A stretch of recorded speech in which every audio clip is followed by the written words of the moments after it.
Es la mañana del 25 de mayo de 1973. Para muchos argentinos el festejo patrio es doble. Luego de 18 años de lucha y proscripción, jura un gobierno peronista. En el Congreso de la Nación, bajo la atenta mirada de los mandatarios socialistas de Chile, Salvador Allende, y de Cuba, Osvaldo Dorticós, el nuevo presidente, Héctor José Cámpora, afirma que ha llegado la hora de Perón y que a partir de este momento, Argentina apoyará toda lucha antiimperialista. Acto seguido, el presidente Cámpora anuncia un proyecto de amnistía para todos los presos políticos encarcelados por la dictadura. Esa misma tarde, en un clima de fiesta, gruesas columnas de militantes de la juventud peronista, montoneros y el Ejército Revolucionario del Pueblo se dirigen hacia la cárcel de Devoto. En las últimas horas de la noche, ante la amenaza de tomar el penal, un importante número de presos políticos son liberados. Comienza así el gobierno de Héctor José Cámpora.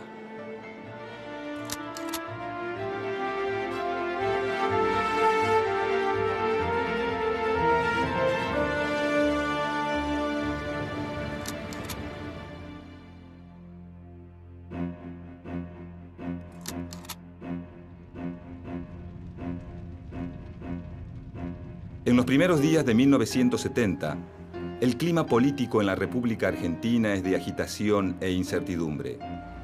Las grandes movilizaciones populares, iniciadas un año antes con el Cordobazo, dejan a la dictadura del general Juan Carlos Onganía en una situación de extrema debilidad. En el mes de mayo, un acontecimiento acelera el conflicto. Un comando armado de la naciente organización Montoneros secuestra y posteriormente ejecuta al expresidente de facto Pedro Eugenio Aramburu. Días después, Onganía es destituido. En su lugar, las Fuerzas Armadas designan presidente a Roberto Marcelo Levingston, un militar casi desconocido, representante del sector nacionalista del ejército. Detrás del nombramiento de Levingston está el general Alejandro Agustín Lanusse, verdadero hombre fuerte del gobierno militar.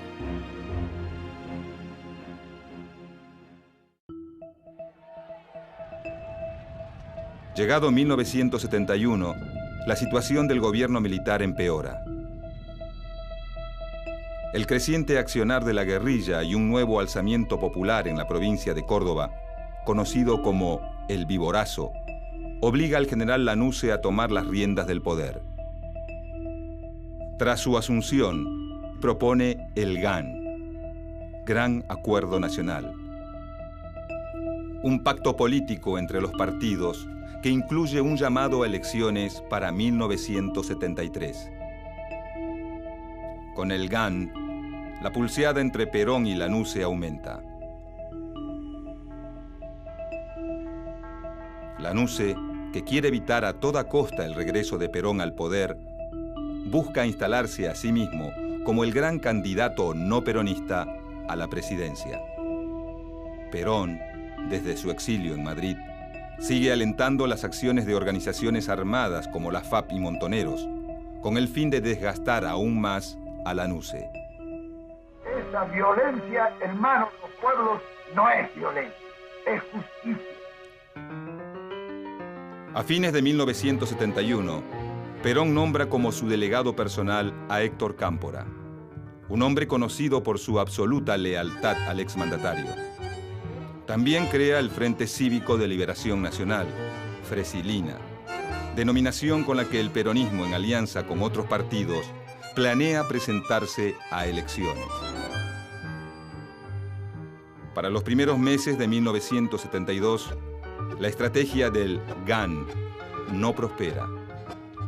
Lanusse, convencido de que no logrará nada de Perón, crea una cláusula que le impide presentarse como candidato a la presidencia.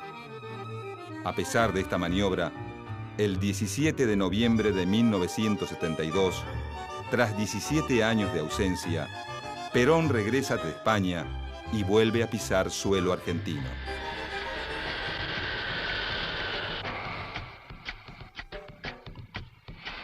De este modo, el regreso de Perón forma parte de una acción que responde a la palabra empeñada.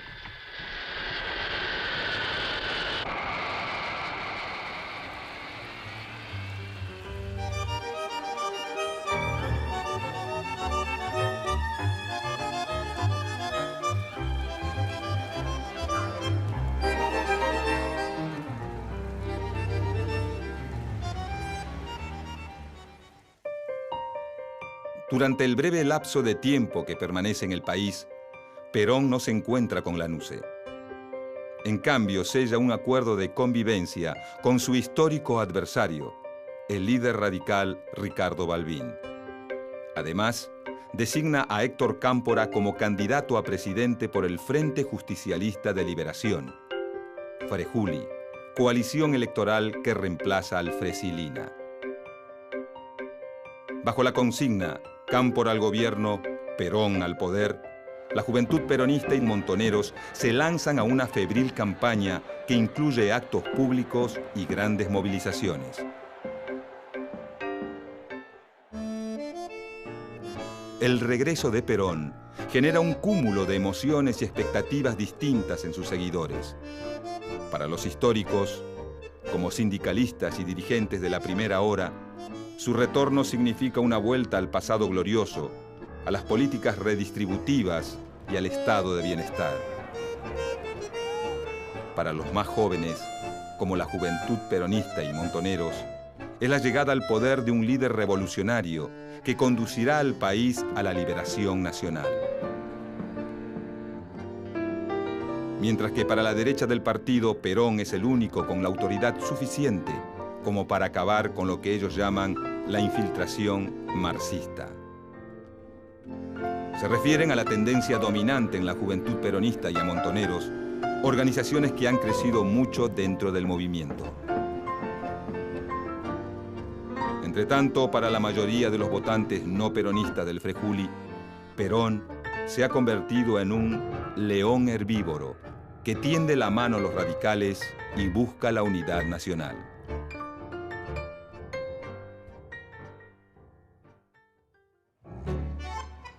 El 11 de marzo de 1973, el país concurre masivamente a las urnas.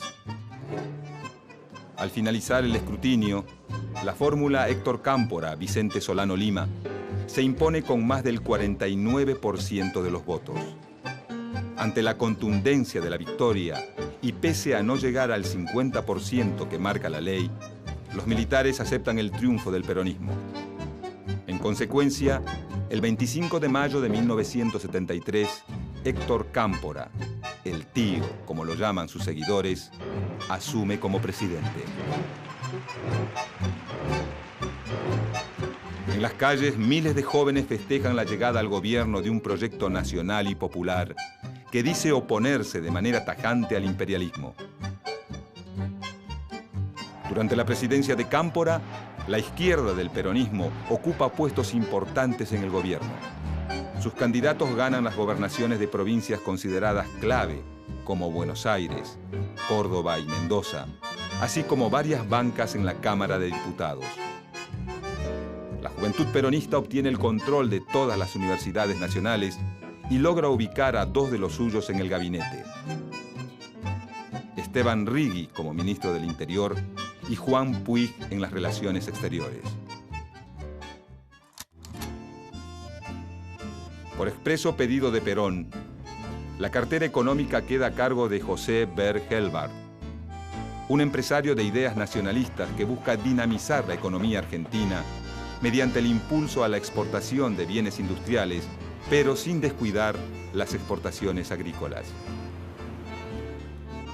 Siguiendo directivas de Perón, la CGT y los sectores empresarios nacionales firman el Pacto Social, un acuerdo para mantener el crecimiento económico sin caer en la inflación. En poco tiempo, el plan económico de Helbart comienza a generar resquemores entre muchos terratenientes que ven al gobierno de Cámpora como un rotundo giro a la izquierda. Esta visión es compartida por la derecha del peronismo. Por el contrario, los sectores más combativos, que pensaban que con Perón se iniciaba la patria socialista, encuentran al nuevo gobierno demasiado moderado. El conflicto dentro del peronismo no tardará en explotar.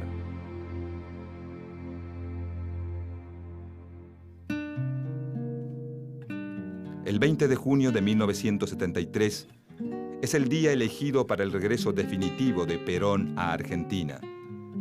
La organización de la bienvenida queda a cargo de los sectores de la derecha peronista y el sindicalismo ortodoxo, quienes aprovechan la oportunidad para marcar territorio frente a sus enemigos de la tendencia revolucionaria, como se autodenominaba el ala izquierda del peronismo.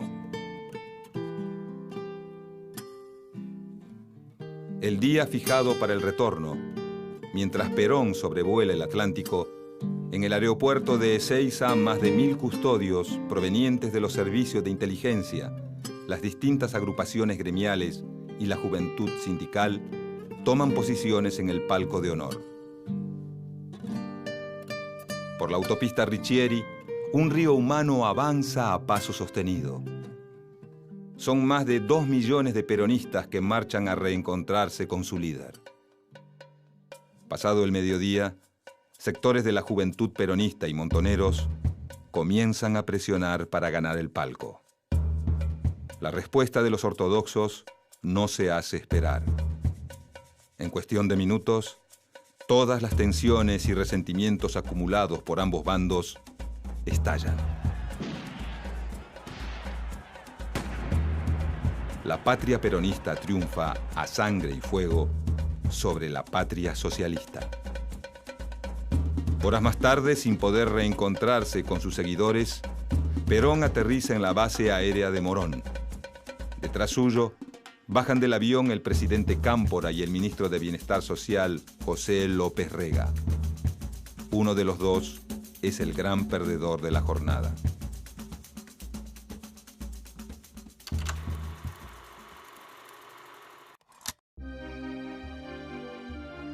A 24 horas de la masacre de Ezeiza, el enfrentamiento entre el peronismo revolucionario y el sector ortodoxo ya no tiene vuelta atrás. 3 semanas más tarde, tras 49 días en el ejercicio de la presidencia, Héctor Cámpora renuncia. El poder ejecutivo queda en manos de Raúl Lastiri, presidente de la Cámara de Diputados y yerno del ministro López Rega. Lastiri llama a elecciones nacionales. A esta altura, nadie duda que el próximo presidente será Juan Domingo Perón. El viejo líder, tratando de aplacar las disputas dentro del movimiento, nombra como compañera de fórmula a su esposa, María Estela Martínez Cartas, más conocida como Isabelita. Finalmente, el 23 de septiembre de 1973, la fórmula Perón-Perón triunfa en las elecciones con el 62% de los votos.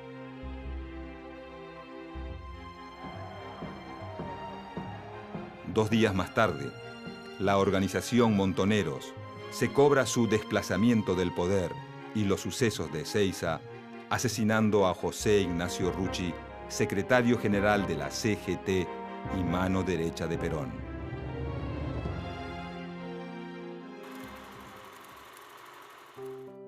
El 12 de octubre de 1973, Juan Domingo Perón se coloca por tercera vez la banda presidencial.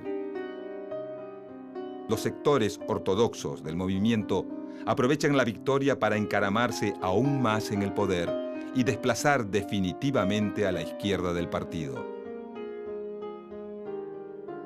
López Rega acapara el gabinete de ministros, designando en puestos importantes a varios de sus colaboradores. Desde el Congreso, los legisladores ortodoxos impulsan una nueva ley sindical que deja fuera del juego a los gremios clasistas.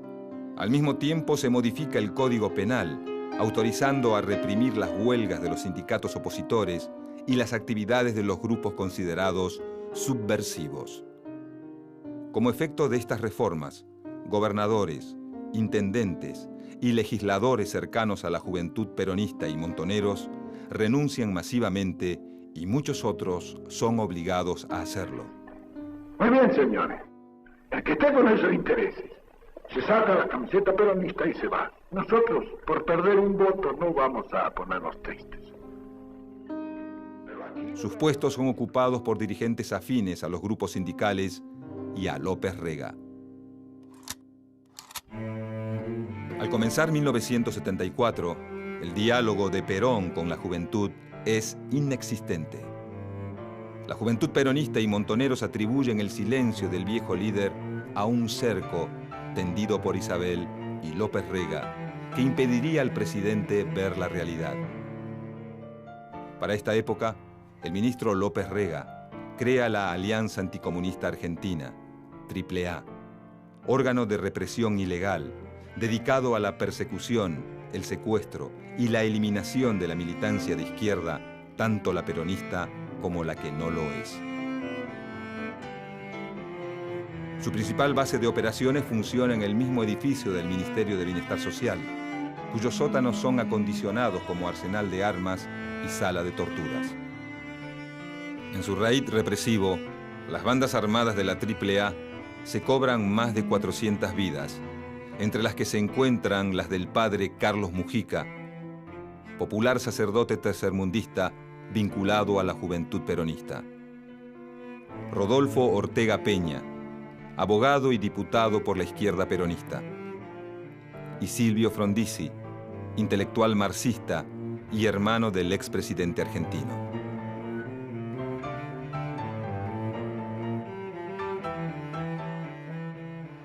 Un nuevo 1 de mayo, esta vez de 1974, Perón vuelve a encontrarse con sus seguidores en el lugar fundacional del movimiento, la Plaza de Mayo.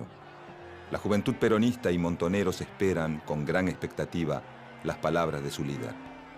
21 años, y en este mismo balcón, y con un día luminoso como el de hoy, hablé por última vez a los trabajadores argentinos. Fue entonces cuando les recomendé que ajustasen sus organizaciones porque venían días difíciles. No me equivoqué, ni en la apreciación de los días que venían, ni en la calidad de la organización sindical, que a través de 20 años, pese a estos estúpidos que gritan... El insulto de Perón tiene un efecto sorpresivo sobre sus destinatarios, quienes no paran de entonar provocativas estrofas en contra de sus adversarios. Lentamente, el clima de la plaza se va caldeando. Las organizaciones sindicales se han mantenido inconmovibles y hoy resulta que algunos imberbes pretenden tener más mérito que los durante 20 años. Inmensas columnas de la juventud peronista y montoneros comienzan a abandonar el acto.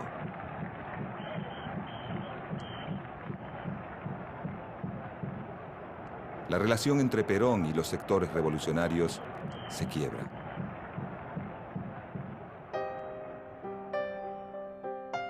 La ruptura de Perón con la juventud se da en un contexto de crisis económica. Si bien el pacto social había conseguido frenar la inflación, una nueva crisis mundial pone a la economía argentina al borde del abismo. Pero la crisis económica no es la peor noticia de 1974. El 1 de julio, a los 78 años de edad, Perón muere. Ante la desaparición del viejo líder, el peronismo y el país olvidan por unos pocos días sus diferencias. Militantes revolucionarios y dirigentes ortodoxos hacen fila frente al Congreso para verlo por última vez.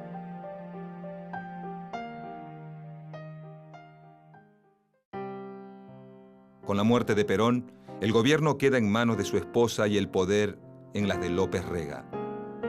En este contexto, la organización Montoneros, principal blanco de la persecución de la AAA, decide pasar a la clandestinidad.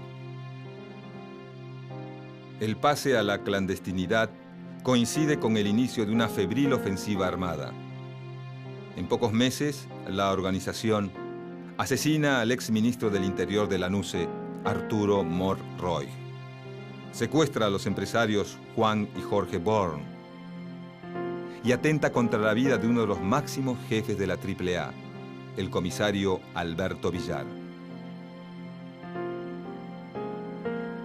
La respuesta de la AAA no se hace esperar. A las habituales cacerías de militantes de izquierda se suma una dura ofensiva contra las agrupaciones de base que simpatizan con Montoneros.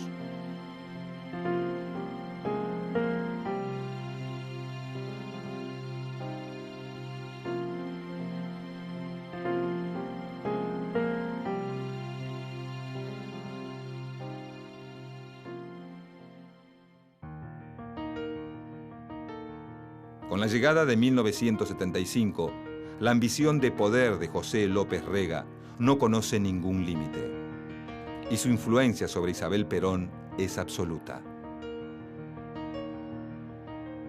El brujo, como lo llaman sus detractores y también sus seguidores por sus permanentes referencias a las ciencias ocultas, comienza a usar el aparato represivo de la AAA para intimidar a algunos dirigentes de la CGT, con el fin de adueñarse de los cuantiosos fondos de sus obras sociales.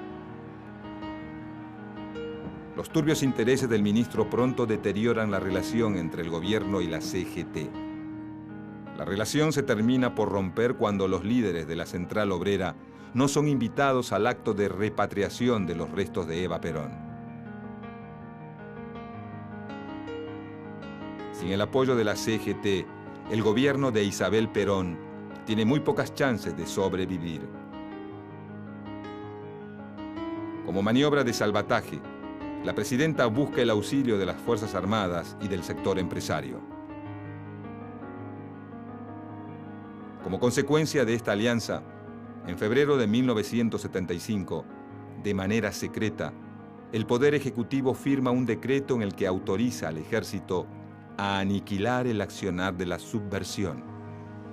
Acto seguido, en la provincia de Tucumán, se monta el operativo Independencia, cuyo objetivo era acabar con los campamentos guerrilleros que el Ejército Revolucionario del Pueblo había instalado en las zonas rurales de la provincia.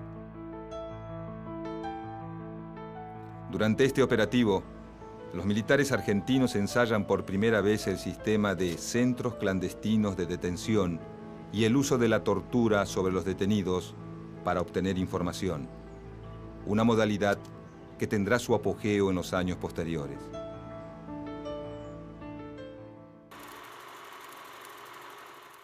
Para mediados de 1975, al sombrío panorama político se suma la debacle económica. En los primeros días de junio asume la cartera de Economía Celestino Rodrigo, un ingeniero industrial con fuertes vínculos con López Rega. A 48 horas de su asunción, el nuevo ministro lanza un feroz plan de ajuste que incluye una fuerte devaluación de la moneda y un brutal aumento en el precio de los combustibles y las tarifas. Este plan, bautizado popularmente como el Rodrigazo, provoca un cataclismo económico que empuja al gobierno de Isabel Perón a un callejón sin salida. En medio del caos que producen las huelgas y manifestaciones en contra del plan económico, López Rega huye del país. Con la inflación desbocada y la violencia de las organizaciones armadas revolucionarias sumida en una espiral creciente, Isabel Perón, alegando problemas de salud, decide tomarse unos días de licencia y deja el Poder Ejecutivo en manos del presidente del Senado, el doctor Ítalo Luder. Durante su breve mandato, la modalidad represiva del Operativo Independencia se amplía a todo el país y se busca un consenso entre peronistas y radicales para desplazar del poder a la presidenta. Pero no logran ponerse de acuerdo en la forma de hacerlo. La popularidad del gobierno se va desmoronando. En octubre de 1975, Isabel Perón retoma sus funciones. Ante las continuas amenazas de golpe, anuncia elecciones para 1976.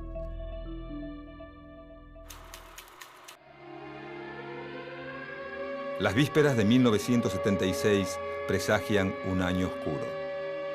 En los últimos días de 1975, la Fuerza Aérea intenta un golpe de Estado, que al no contar con el apoyo del Ejército y la Marina, es rápidamente sofocado.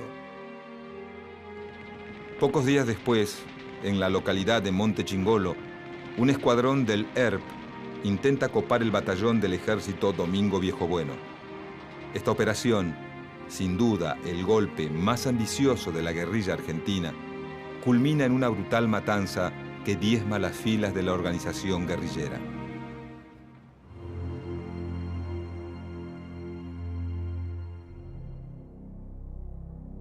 Llegado enero de 1976, la suerte de Isabel Perón está echada. Muchos sindicalistas, políticos y líderes guerrilleros, por distintas razones, apuestan al golpe. El 24 de marzo de 1976, Isabel Perón es detenida y puesta a disposición del Poder Ejecutivo de la Nación. Una nueva dictadura militar ha comenzado. Comunicado número 1 de la Junta Militar. Se comunica a la población que a partir de la fecha el país se encuentra bajo el control operacional de la Junta Militar.